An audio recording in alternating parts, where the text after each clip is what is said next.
Hi, I'm Megan. I'm an English teacher and a mom to 2 teenagers. I'm reading the Twilight books and I'm talking about what I enjoy about it and what I find problematic. And today we're going to continue with chapter 2. In Midnight Sun, Emmett's story in this chapter cracks me up. He knows Edward's having a hard time resisting Bella, and Emmett tells Edward this in-depth, detailed account, just like nonchalantly, of how it's okay that he thinks Bella's delicious and wouldn't be that big of a deal if he would understand if Edward couldn't control himself, because one time he was just walking by this lady doing her laundry. She's just hanging her laundry up. I think maybe he was doing something ferociously and he didn't even try to resist. She just smelled so delicious that he messed up his vegetarian tendencies that day.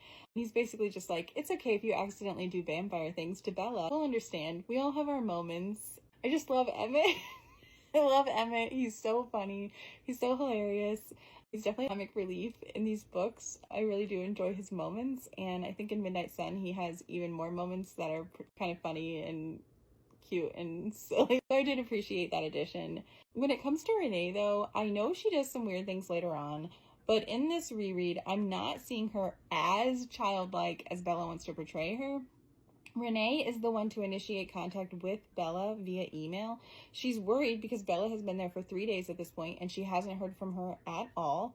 Bella portrays her as a child again because Renee is reaching out to her repeatedly and then finally is like, if I don't hear from you by X, I'm going to call Charlie. And Bella acts like Renee is totally overreacting and emails super fast because Renee might do something rash. But all Renee said she was going to do was call Charlie. As a mom, that seems like a totally reasonable response to not hearing from your child that you've raised all their life for 3 days after they got on a plane and just left to go move to another state.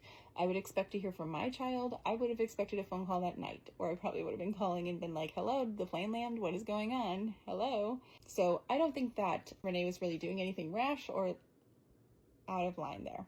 It's also funny when Bella says Phil might be too young, because Bella tries to act like she's 40, but she's in high school. So I'm just not convinced that she's a reliable narrator when it comes to adults and their personalities. We can cover this more later on with some other people that Bella, I think, isn't really a reliable narrator about as well, but right now we're just talking about Renee. Also, in that same conversation, we find out that Renee was being a responsible parent and staying with Bella, and would have been fine continuing to do that, but Bella took it upon herself to move to Forks, where she knew that she would be unhappy.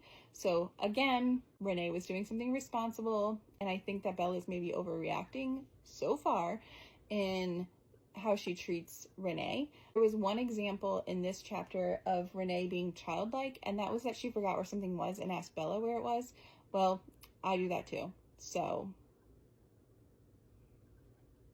oh well. Anyway, moving on. Mike has a few moments in this chapter that make him seem like a nice guy. At the bottom of page 32, he's talking animatedly with Jessica, which makes me wonder how he's missing that she's totally into him. And then on page 33, he expresses genuine concern for Bella when she's seemingly having a trauma response to Edward returning to school. So that's actually really nice of him too.